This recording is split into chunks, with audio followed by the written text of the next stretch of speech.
Buckast, what's going on? Yeah, so I bought tickets to Theo. He's a stand-up comedian. End of March, I bought tickets to go see him with a couple of work friends, and I want to tell you guys what he's my favorite stand-up comedian, and I'm saying like go check him out because he's so funny. He first of all, he's from Louisiana. He's been doing stand-up for like 15 years, and his dad was 70 when he was born. So he just like talks about that a lot, and I don't know about now so much, but definitely there's clips out there, and go check him out. I'll put a link in the description of his podcast. I know he's got a special on Netflix, and then a bunch of YouTube clips and his podcast on YouTube and other streaming services. So yeah, definitely check that out. He's hilarious. I literally watch him every day. Not even joking, just because like when I'm having a good or bad day, I check it out, like a stand-up clip or his podcast, and like just laugh because like, oh my god, there's only so much I can say on my own podcast and YouTube channel because some of the stuff is kind of vulgar and I want to keep it PG. But he said he beat Down syndrome as a kid, and when he said it to Brendan Schaub, which is another stand-up comedian now, and they have a podcast together. And he's like, well, that's inspiring. And he goes, yeah, that's how I felt when I heard him. And he's, oh, I wish. Let me think of some other things that he said. I wish I could just put the clips up. Like I said, I'm trying to keep this podcast PG. So when I show radio stations or other people, I don't want them to be like, oh, he's, this and that. But what else? Let me think. He's so goofy. Just like his vocabulary itself is like so unique and like original. It's like if you just listen to a conversation he has with somebody, it's like this guy just talks different,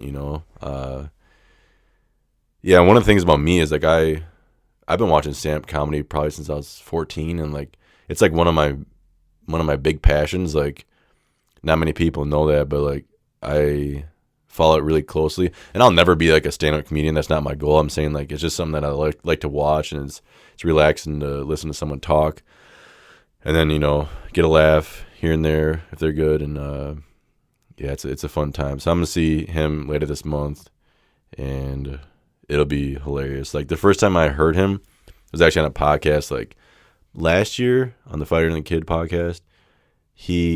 He was just talking about how he had hair. First of all, he has a mullet. I don't know if you guys know this, but if you look it up, he has a mullet.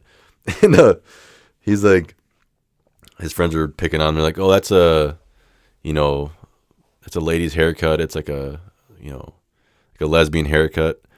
And I didn't say that. They did. And he's like, no, it's a gender neutral haircut. And I got some of the hair taken out in the back and put in the front for hair rejuvenation surgery. And they're like, with that hairline, he goes, what do you say? He's like, yeah, but I want more in the front. Who has that front mullet, son? And they're like I'm watching this and just like, what the heck? He's like, yeah, I love being cut open. And if I get 5 people to come in for a surgery, I get my next one free. And I'm just like, this guy is, first of all, I'm like, okay, I need to follow him. And he's just a goofy guy. He's like 38 or something like that, but he looks young. But yeah, he's hilarious. So yeah, I like stand-up comedy. That's like my huge passion of mine. I follow him. He's my favorite comedian. And I say my probably next favorite is Andrew Schultz. He's from New York, and he's doing really well right now. He's got a bunch of clips on YouTube. I could drop the links to both these guys' stuff in the description. I wish I could just play you guys clips, but like I said, I don't want vulgar stuff said on this channel. But go check it out yourself. I promise you'll laugh, and it's a good time. So yeah, hopefully I have a good time, which I will. But yeah, my gosh, it's hilarious. I kind of want to try stand-up comedy just to like get over I don't have a fear of talking, but like I feel like if I'm doing stand-up comedy here and there and just like trying it out, just getting up there, like it's a brave thing to do. Like I always hated doing presentations in school. That was like a big fear of mine, like getting up there and like I'll be shaking, and like especially if you're by yourself. Group presentations are not that difficult because you like kind of lean off each other and riff with one another, and you can like make them laugh, and it just kind of breaks the ice. But with yourself, it's just like you got 30 kids looking at you. They don't want to listen to you. They don't want to be there. And you're like, oh, so the atoms and the science, and it's like, really? Like, it's just brings back memories or nightmares. So yeah, I want to try it maybe in my lifetime. Not that I ever would. I don't think I'm funny. I don't think I could ever, make something out of it. But I think just to try it would be like kind of a thrilling experience, and like, kind of like a bucket list thing. But we'll see. I don't know. I do have stories from like my childhood, or like things I have opinions on. I think they're like semi funny, but then again, it's like stand-up comedians are like, if you follow them and you know how long it takes, it's like just draining hearing their stories of how the grind, like they didn't get paid till like 10 years in, and then they didn't start selling out shows till recently with their podcast, and going on Joe Rogan and all that. And it just like, it's like, obviously anything, if you're good at it, you're gonna just over time you're gonna get revenue, you're gonna get paid and exposure.